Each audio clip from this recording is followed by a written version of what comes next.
Okay, we now welcome on Jim Callis of MLB. Jim, welcome back to the show. We had you on last year. It's a pleasure to have you again. Yeah, no, it's good. It's great to be here and great to be talking about the draft when guys have actually played a full season this time around. Yeah, what's your workload been like so far? Just super busy every Yeah, I week. mean, kind of as usual. I mean, it's been a little bit of an odd year because the calendar is so much different because they've moved the draft forward to the All-Star break, so there's an extra month of additional opportunity to cover the draft. We could keep going forever and rank 1,000 prospects if they want to move the draft to December, which they're not going to do. But no, I mean it's been kind of usual stuff. The draft combine was new this year, and kind of getting used to the new calendar. Cool. Well, we wanted to start off with a guy by the name of Jack Leiter.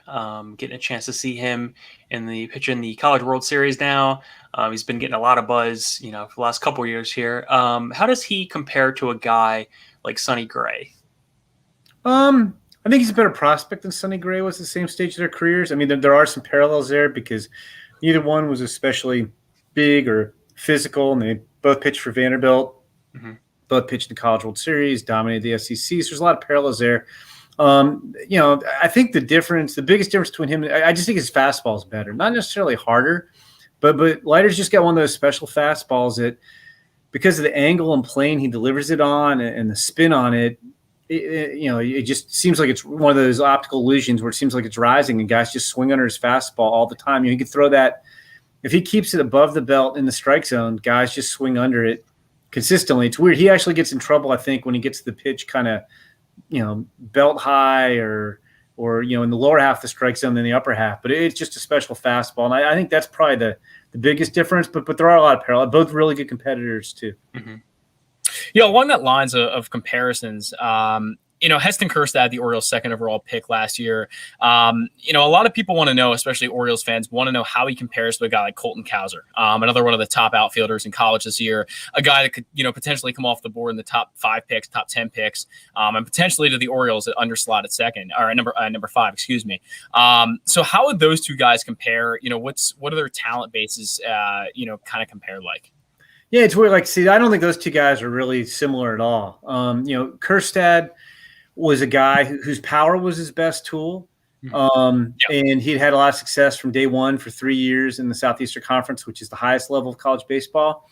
And Cowser is more of a hit over power guy, though he has shown more power this year. He's a plus runner and a good center fielder, where Kjerstad's more of a corner guy. So they're both college outfielders, but the similarities kind of end there. Cowser's at Sam Houston, which is not it's a mid-major. It's not a major conference. But you're right. I mean, it's possible if the Orioles cut a deal at 5, they'd probably be looking at, if they go the college route, Cowser or Sal Frelick seem like they'd be the two guys, the outfielder from BC, who's kind of similar to Cowser, a little quicker, a little less power than Cowser. But yeah, that's how those guys kind of stack up. So along the same lines, you'd mentioned possibly the Orioles cutting a deal at number 5. In your previous mock draft, you had them taking Henry Davis out of Louisville, the catcher. Why do you have them drafting another catcher after already drafting Adley Rutschman? Do you think position doesn't necessarily matter? Yeah, I don't think the position necessarily matters. And it is kind of fluid with the Orioles. Like there's all these different scenarios. I don't think at this point, it's still, I think, 11 days before the draft as we record this, that we really know what's going to happen the first 4 picks, to be honest with you. The only thing I feel super certain about is that I do think if Marcelo Meyer, who I think is the best player in the draft, is available at number 3, I do think the Tigers will take him. And everything else is still kind of fluid at this point. And I think the Orioles could take the best player on the board, which might be a high school shortstop. The Orioles could take the best college guy on the board if it's the right college guy. Or they could cut a deal and kind of do what they did last year with Kjerstad. And I don't really know which way they're going to go, to be honest with you. I think if they go the college route, I think they would really like to get their hands on Jack Leiter, which I don't think will happen. I don't think he get past the Red Sox at 4. But I do, and it's weird. Henry Davis could go number 1 overall to Pirates. I think he's in their mix. I don't think he's really going 2 or 3 the Rangers or the Tigers. And then he could be, I don't have great feel for the Red Sox, as much feel as I'd like for the 4th pick in the draft for now, but he could be in their mix. But the reason you would take him at 5 would be a couple things. One, if he's the best player on your board, I think you should take him.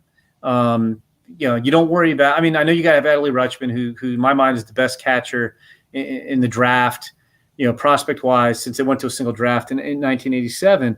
And he is the catcher of the future. But if you had Henry Davis, there's a couple ways you could go. One, let's say Henry Davis becomes an all-star catcher. The worst case scenario is you trade him and you're going to get a ton for him. If he's the best player, you might as well take the best player. Two, you could do some kind of timeshare where they share time behind the plate and then, spend some time at DH. And so you'd have them both in the lineup on a fairly regular basis, as opposed to, most times you have a catcher. He's not probably playing more than 2/3 of the time, and he's going to get beat up behind the plate and take a toll on his bat. And three, what I would do if I were the Orioles, so let's say Henry Davis is the top guy on my board, the way the draft plays out, and I take Henry Davis.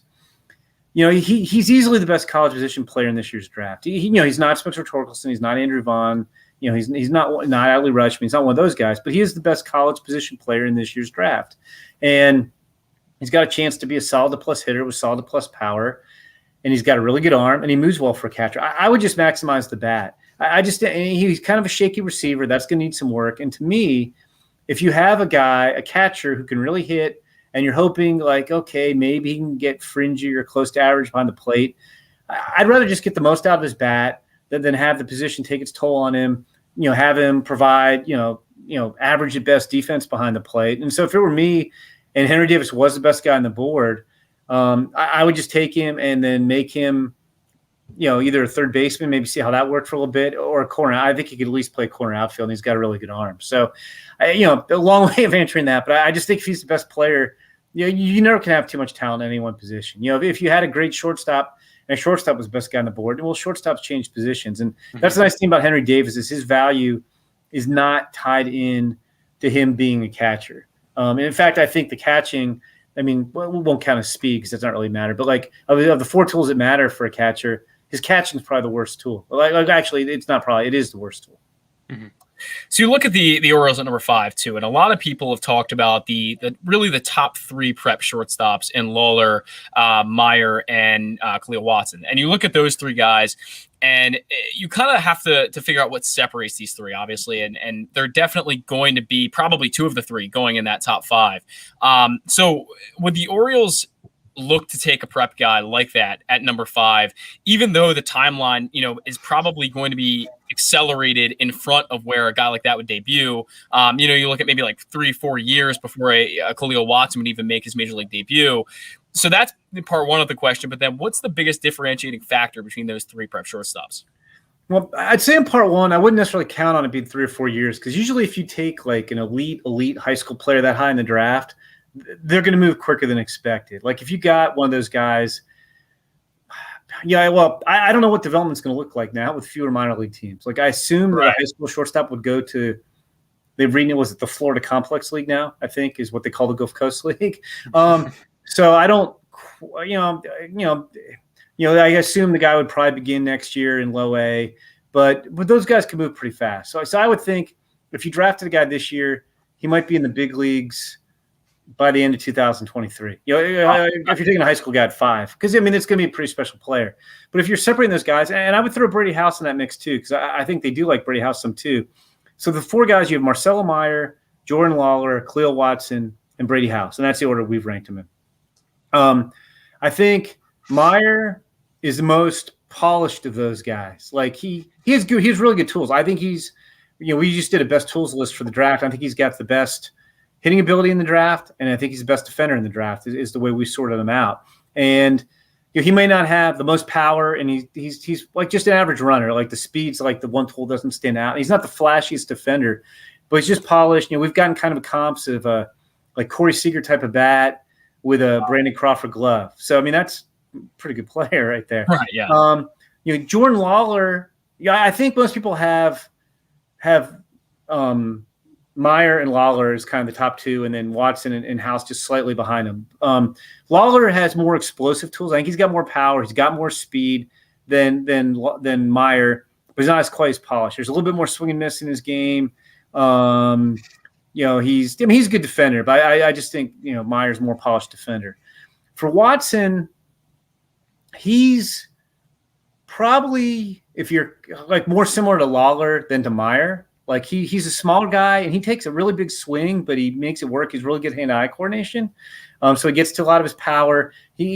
What stood out about him is we had him ranked, I think, in the 11 to 15 range coming into the year. And so he was obviously pretty good, but he's gotten quicker, stronger. He was hitting the ball with more authority. He's just gotten better, and he's playing a better shortstop. And then Brady House, of those four guys, is probably the one who's most likely not to play shortstop in the long term. Now, that said, he has been a little bit quicker this spring, so you give him a chance. And it's easy to say with the bigger guys they're going to move off shortstop, and they don't always move off shortstop. But he's got the best power in the group. He does have the most usable power of any high school position player in the entire draft. So that's kind of what the four guys all bring to the table. From the Orioles' perspective, like I said, Meyer's not going to get past 3. I don't think there's any way that Meyer's available, but conceivably any of the other 3 guys could be. I'd be surprised if Brady House goes ahead of them, and then Lawler or Watson. It could go either way. So what about a guy like Kumar Rocker? Have you seen him falling slightly on some boards, and if so, is that due to his workload? Yeah, I get asked this question a lot, and I don't really think he's slipped per se. Mm-hmm. I just think that coming into the year, and we had him ranked number 1 coming into the year, but it was never Kumar like he's Steven Strasburg or the Bryce Harper of pitchers, where it was clearly Kumar and everybody else. Kumar and Jack Leiter, to that extent, were probably the 2 most famous guys coming into the year, and they potentially could have gone 1 and 2. But I think there's this public perception that it was them and everybody else. Because every time we do mock draft, we hear from Pirates fans, how come they're not taking a Vanderbilt pitcher? What's going on here? That's ridiculous. I want one of the Vanderbilt pitchers, and they're the best known guys. I mean, they're pitching the College World Series. They're 1 and 2 in the nation strikeouts, and I think with Kumar, it's not even that he's been passed by other guys. I mean, I think Marcelo Myers moved ahead of him, but it just kind of depends on your taste, And I think Jack Leiter is better than Kumar. But I think after that, you could argue Kumar against anybody else in the draft and make a case for him. If he's had a good year. I mean, he's pitching tonight as we record this. He has a chance to. I think he needs 5 or 6 strikeouts to lead the nation in strikeouts and pass Leiter. If he pitches great, he could wind up being the most outstanding player of the College World Series and be the first guy who's ever done that twice. And he'd be 2 for 2 because he didn't get a chance to do it last year. His velocities fluctuate a little bit at times, which I think is standard. He's had a couple games where he hasn't really got many swings and misses with his fastball and his slider, which is his wipeout pitch. He gets a lot of people to chase that. And so there's you're nitpicking these guys. Cause I mean, Kumar could have been a first rounder out of high school, or was at least in that discussion. Yeah. So you nitpick these guys who are at the top of the draft. And I think there's some concern. I say concern. I guess at least a question. I shouldn't say concern. But how much are better hitters going to chase his slider? He doesn't get swings and misses in the strike zone like Jack Leiter gets swings and misses in the strike zone. So again, I mean, that's kind of nitpicky.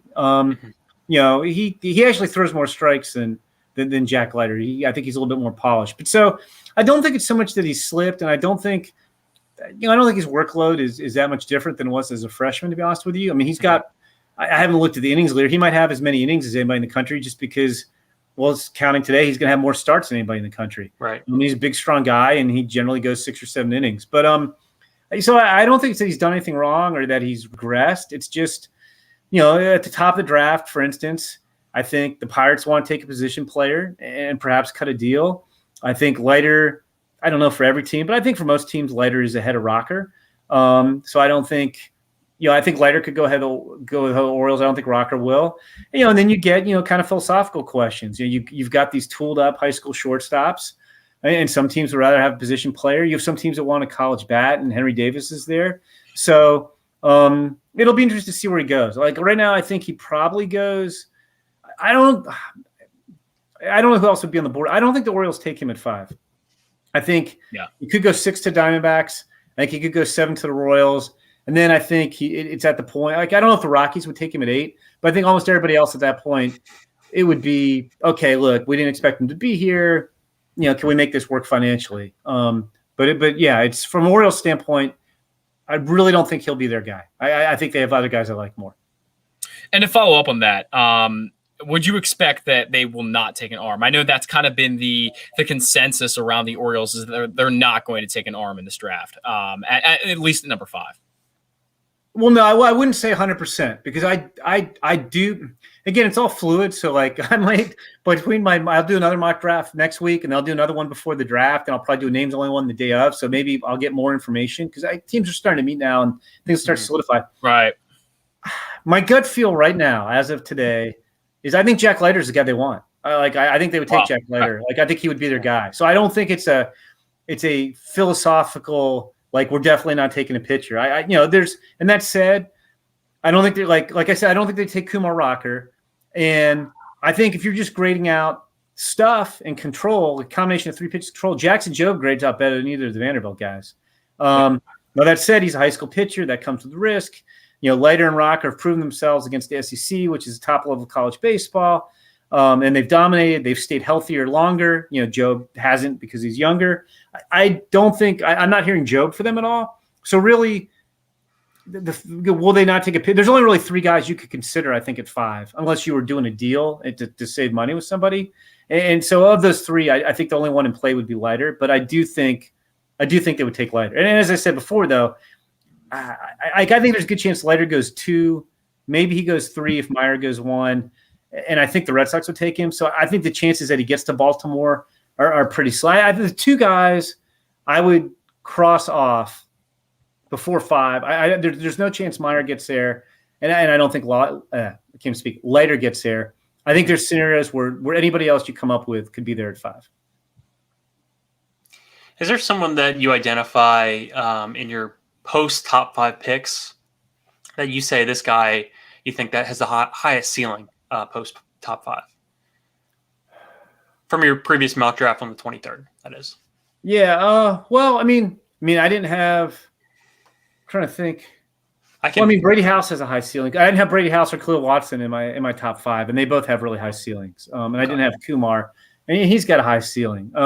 So I really feel like, the Orioles are not in a bad position to pick, really, because to me, there's 8 guys on that top tier who are pretty close together. We've got Meyer and Lawler ranked 1 and 2, like I said, and I don't think they'll get to 5, but the Orioles are going to get a crack at least 4 of the other 8. So they'll get a pretty good player. I think the tougher part to pick in this draft would it's just a weird draft. Like there's a second tier players, about 6 or 7 players. So if you're picking 9 to 15, you're probably taking one of those guys, hoping somebody falls. And then the back half of the first round, I just don't think there's any consensus. So they should get a very good prospect, a very high ceiling guy. And I don't think we talked after last year. I didn't mind the Kjerstad pick last year. I think we had Kjerstad ranked 9th, but Kjerstad was a really good player. And the gap between him and, say, Austin Martin wasn't as much as people might have thought it was. Yeah. And I understood what they were trying to do. I don't know if they necessarily got the player they saved money for, but I understood what they were trying to do. But so this is not a knock at Kjerstad, who obviously has been beset by some things that have kept him off the field. But I think the guy they will get this year at 5 will be a better prospect than a healthy Heston Kjerstad was. You look at, Spencer Torkelson automatically sliding into number 3 on your top 100 last year. So where do you see some of these guys in really that top tier of draft prospects sliding into the top 100 once they're drafted? Yeah, I think Meyer and Leiter would rank the highest. And it's weird because we've been so busy with the draft and the season started late, and I think we've had 27 players graduate off our top 100 since the season started, which is crazy. I think part of that's because of the way they changed the service time rules for rookie status last year and counted September. And so guys have been pushed way up the list. I kind of feel like Meyer and Leiter would kind of fit in around 25 or so on the list. And then the rest of the guys, I kind of have to look at how the list would look at that point. We'll probably do a lot of shuffling too, but I don't know. Let's say they got Henry Davis, he'd probably, to me, there goes my cell phone. Sorry about that. Well, goes to, he'd probably rank, I don't know, closer to 50 than 25. I think these other guys that they would get in that range would, if they got, I don't think they would take Lawler, but Lawler might be kind of in that 30, 35 range, that type of thing. So there was something that started this year that I was really intrigued by. The first ever draft combine for baseball. I didn't get a chance to really dig too deep into it, but was there a guy or a couple of guys that really impressed you coming out of that? Yeah, I mean, and it was weird, like, talking to the teams that were there. I mean, I think the players thought the event was really well run, and I think there'll be good word of mouth, and it'll help the event grow in the future. But there wasn't really necessarily a lot of opportunity, just with the way the scouting process works, to jump up a lot. These guys have all been scouted for over a year, especially on the high school side, because the showcase circuit was fairly business as normal last year. And so, for college players, there were no games. College guys, if they chose to participate, and some guy, Henry Davis was there for like a day, but he didn't do any on-field stuff. College guys took BP, did in and out, threw a 5-minute bullpen if they chose to participate. And you've seen all those guys for 4 months, in the college season. And the high school guys, if you want to, some of those guys played in games, but it wasn't the top guys really didn't play in games. So there's caveat there that I don't think players really had the opportunity to there weren't a bunch of guys moving up and down boards based on what they did there. The teams were telling me I think they got more value out of the in-person interviews, especially coming off COVID, where there wasn't as much face-to-face time with guys this year. But that said, I think on the high school side, there's a pitcher from Arizona named Brock Selvage, left-hander, who came into the year. He was really good on the showcase circuit, and he was probably a top 2 round guy. And he just didn't have a good year. His stuff was inconsistent. He didn't throw strikes. And he went to the combine, and he pitched in a game on the first day games. They unfortunately 3 of the 6 games got rained out. So they made the other games 9-inning games, and they did a live BP session. But anyway, Selvage threw 92-95 for 3 innings, threw a lot of strikes, faced 1 batter over the minimum. And I do think, I think guys wanted to like him. And I think a lot of people walked away and said, hey, that was a Brock Selvage we loved last summer. So I think he helped himself. And on the college side, maybe outfielder Denzel Clark from Cal State Northridge. And because California had different restrictions, the Big West got a late start. They only played 40 games this year. They didn't play the full 56. So I think guys didn't see as much. And he got off to a slow start. So, he wasn't really doing much in the first half of the season. He wasn't playing for a while. Then he wasn't doing much. And so I just don't think he got scouted as heavily. And he's interesting. He's a really good athlete. His mom was a Canadian Olympian in the heptathlon. He's cousins with Josh and Bo Naylor, who both first round picks out of Canada. He's Canadian. And he's got power. He's got speed. He was Big West Defensive Player of the Year. And he had again, it was BP. So it's not like he, squared up. It's not like he was facing Rocker and Leiter at the combine and lighting them up. But he took a really good BP, and he looked athletic. And I'm sure most of the people there had seen him, most of the national level scouts. But it was another look at him. So I think those would probably be the 2 guys I would point out the most. So we haven't heard too much about right now what the Orioles might do at 41. Last year we heard a lot about like Nick Bitsko, some obvious options for the Orioles that might fall out of the first round. But for the second pick of the Orioles this time, what do you think they're kind of targeting? Last year, obviously, they took Jordan Westberg with that pick, college bat, and really a position of need at shortstop for the Orioles. But where does it seem like they might go this year? Are they more apt to take a guy like maybe a high school player with a really high ceiling, or would you think they would rather go with a college guy who might be a little bit safer? Yeah, I think a lot of it depends really on how pick 5 unfolds. If they cut a deal, then I think they're going to spend big. If say Henry, and I think they'd like Henry Davis there. If Henry Davis gets there and you aren't really cutting a deal, maybe you play more straight up. I heard the Bitsko stuff too. I think most teams in baseball think Bitsko was the guy they wanted. Right. But the tricky part is with the draft, you can't guarantee the guy you want at 41 is going to get there. Like for instance, the Reds, because they have a compensation pick for losing Bauer, and they have a competitive balance pick. They pick at 30 and 35, as well as picking at 17. So even though they don't pick until 17th overall in the draft cycle, I think they have the 3rd highest bonus pool, and they have 3 picks for the Orioles pick. So theoretically, they're a team that could pick a guy off. You have the Tigers pick 32, and they're 2 spots ahead of the Orioles in the second round. So they're going to get 2 more cracks to pick a guy too. So it's hard to say. The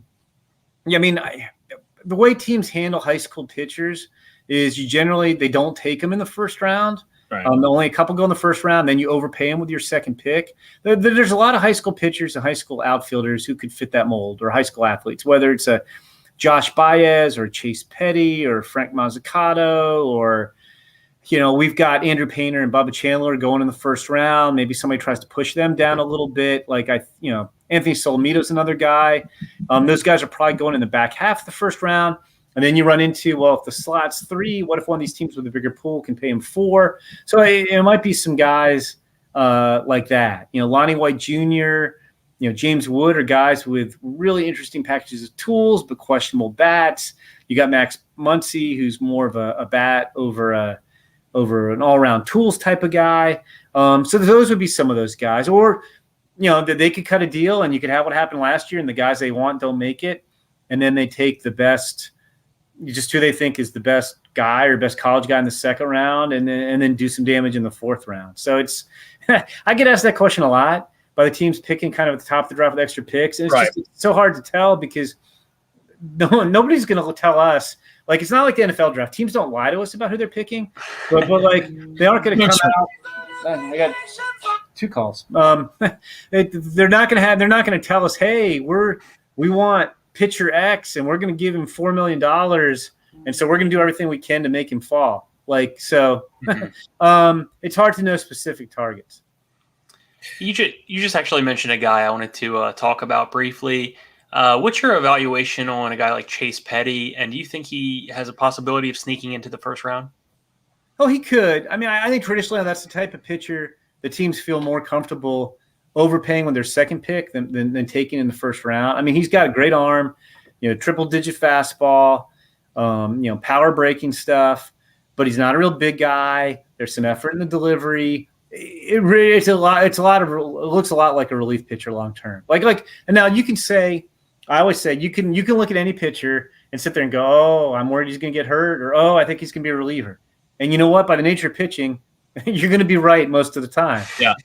But I do think he comes with, if you look at the top high school pitchers, he comes with the most reliever risk of any of them. So I think like whoever takes him, I'm sure looks at him as a starter, and I think he'll get paid. He'll probably get paid, first round type money, bottom half of the first round type money. But I just think he winds up being somebody's second pick or top of the second round pick than a first rounder, if I had to guess. But there are teams on him, I think, in the 20s.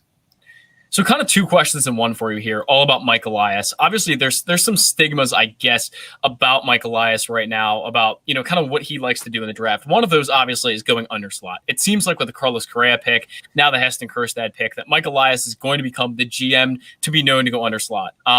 So first of all, how real is that stuff? Like, is Mike Elias really the guy who loves to go under slot, or is that just a kind of a stigma? And number 2, is Mike Elias afraid to go with pitchers right now because of what happened to Brady Aiken and Mark Appel?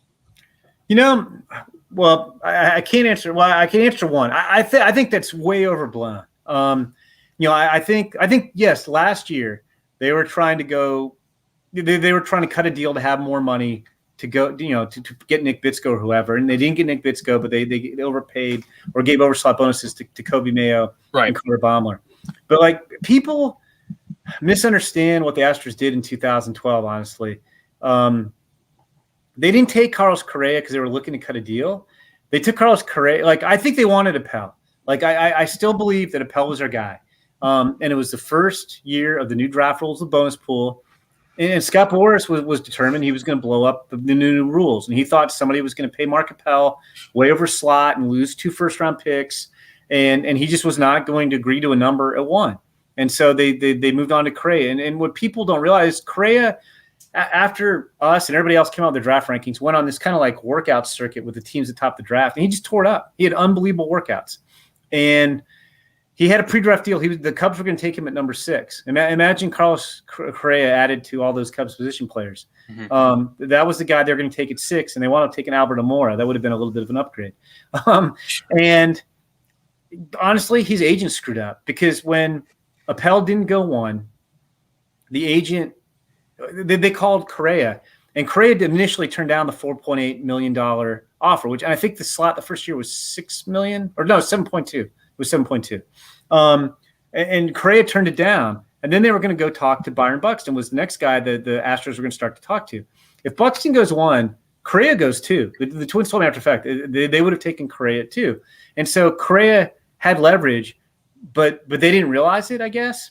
It was just not a good job of figuring out what was going to happen with Correa. And so he called back and he took the 4.8. And there's this narrative that, oh, the Astros, because look, the Astros did a lot of good things, but this narrative like, oh, the Astros were brilliant. They figured this out and they figured out how to cut a deal and it got them Lance McCullers. And I'm telling you, like that one drives me nuts because 100% that was a talent pick first. And then they took the opportunity to save money because they could. It's like when the Cubs took Kyle Schwarber at 4.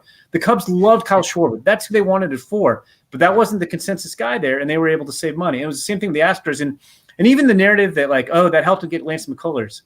If they'd taken Byron Buxton and given him the $6 million bonus the Twins got, they still would have afforded Lance McCullers. They didn't have to go to 4.8. What the difference was with getting Correa for 4.8, that got them Rio Ruiz in the 4th round for a 7-figure bonus. That's one they wouldn't have been able to do. But so, I mean, if you look at Elias, and I don't remember how involved he was because Bobby Heck was still scouting director in Houston. I mean, I think Mike was involved, but it wasn't like Mike was definitely those shots. But like Correa was a talent pick. Mark Appel was a talent pick. I mean, he came at a little bit of discount, but he was also a senior. He got the largest bonus seniors ever got. Brady Aiken, was getting over $6 million before he failed his post-draft physical. And then Adley Rutschman, they gave Adley Rutschman a record bonus that was broken last year. They didn't try to get cute. I mean, Adley was the best guy. So I really think that even last year, I think it was without them coming out and saying so. I think after Spencer Torkelson, I don't think the Orioles necessarily loved anybody in particular. And they said, you know what, we think Heston Kjerstad's, roughly as good as these guys, and we could sign him for a lot less than the rest of them. The pitcher part of it, maybe. Because there were some good college pitchers in last year's draft. Max Meyer, Asa Lacy, Emerson Hancock. They all would have cost more than Heston Kjerstad. So maybe that factored into it. But I don't think. I think it's like I said. I just don't believe the narrative that Mike's looking to cut a deal. I think he's done that. If you count the Correa draft as his draft, even if he wasn't the sky director, that's 5 drafts, and he's done it once. He's taken the most talented player 4 times, or at least, on his team's board.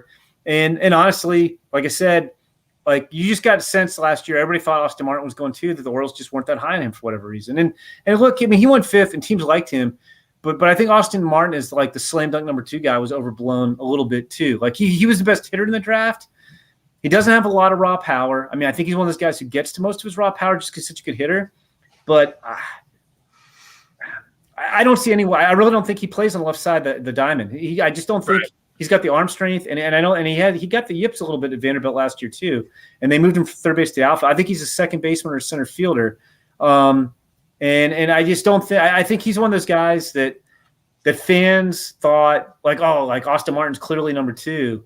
And I don't think a lot of teams felt that way. I mean, the Marlins picked number 3, and their scouting director, DJ Svilick, he recruited Austin Martin for Vanderbilt. And I'm not saying he didn't like Austin Martin, but you would have thought like, oh, man, there's an easy connection there.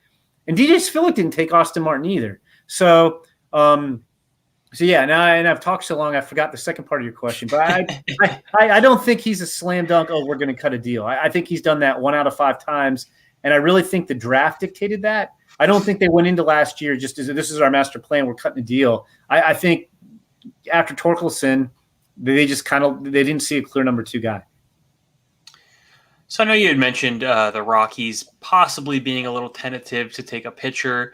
What about a guy like Todd Madden, who's a little bit more polished? What are your thoughts on that? Well, I don't know if they're tentative to take a pitcher per se. I think it would more be that if Rocker fell to 8, I don't know if the Rockies want to pay what the overslot price tag would be for Rocker at 8. Because it's like, and again, I don't know sign building guys yet. I think it's fair to assume, like, I don't know what Rocker's price tag is. I don't think Rocker's going to sign for what the slot is at $8 million, which is, at 8, which is, I think, around $5 million.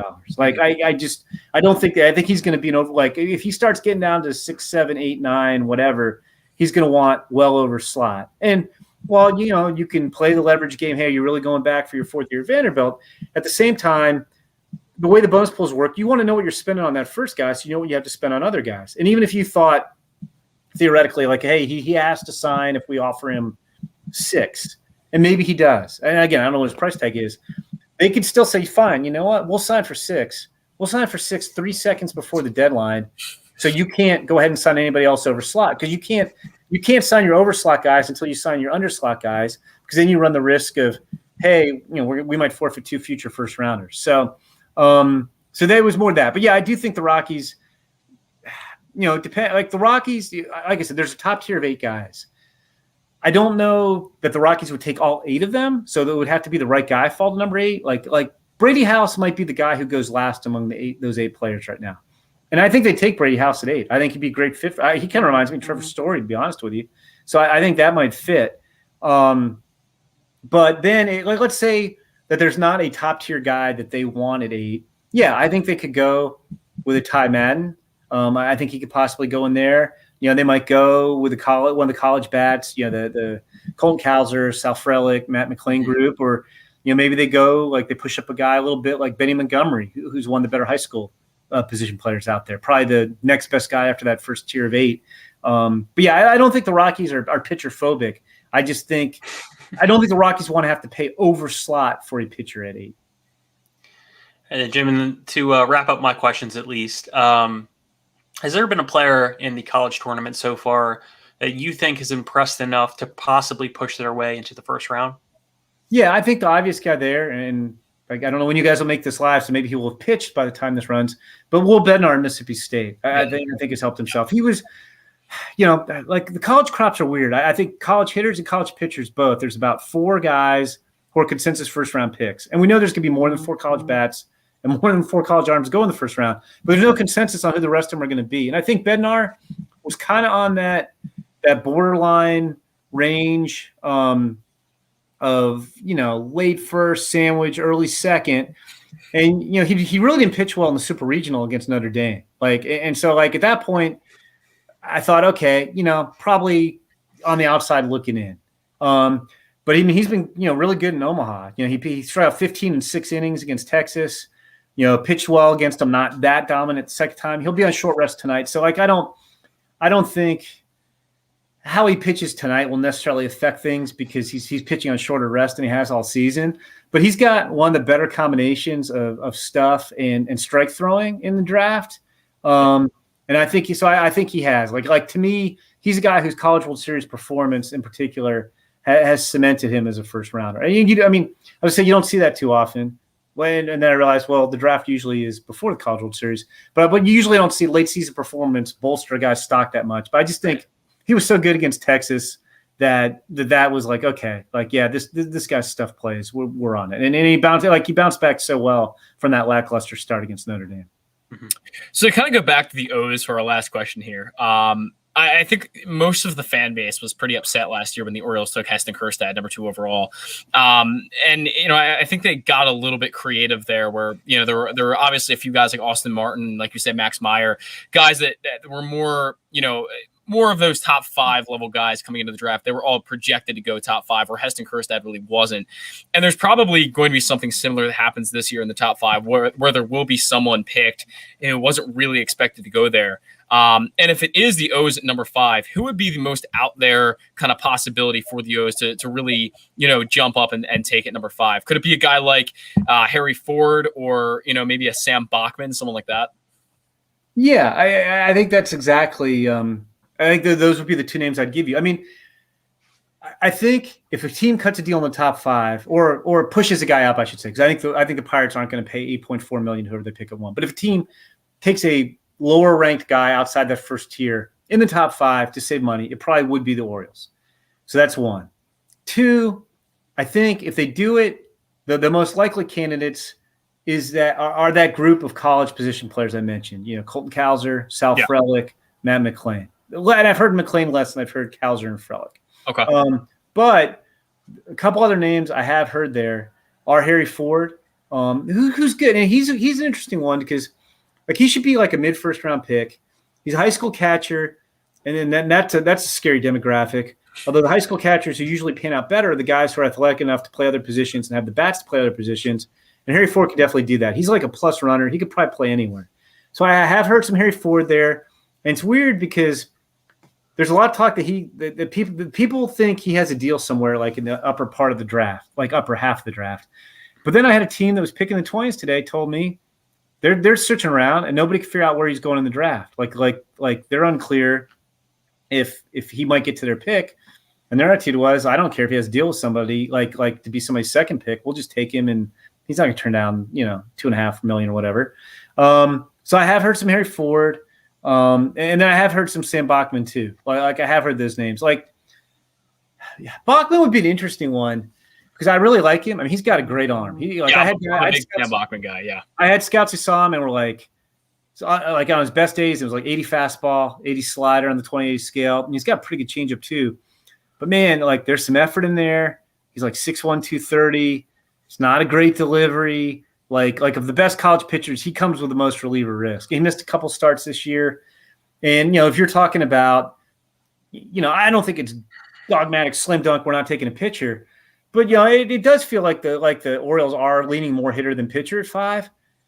Like I'd be a little surprised if they cut a deal with Sam Bachman at 5. I've heard some whispers of that. But to me, it would be more likely that they would go for one of those college bats, or go for Harry Ford. And it's funny, you guys know if they it's just like if they take Henry Davis, if they take Harry Ford, Orioles fans can be like, why did we just take a catcher? What did we do here? Right. Yeah. You'll hear that. But like with Harry Ford, that guy is so athletic, but he gets like catcher athleticism comparisons to Craig Biggio in that he can play second, he can play center. You can play that guy anywhere in the diamond. So it would be interesting if they took Harry Ford, what they did with him. But again, it's not like Harry Ford is locked in to catching. But I have heard. I was just trying to look here at my notes if I had any notes.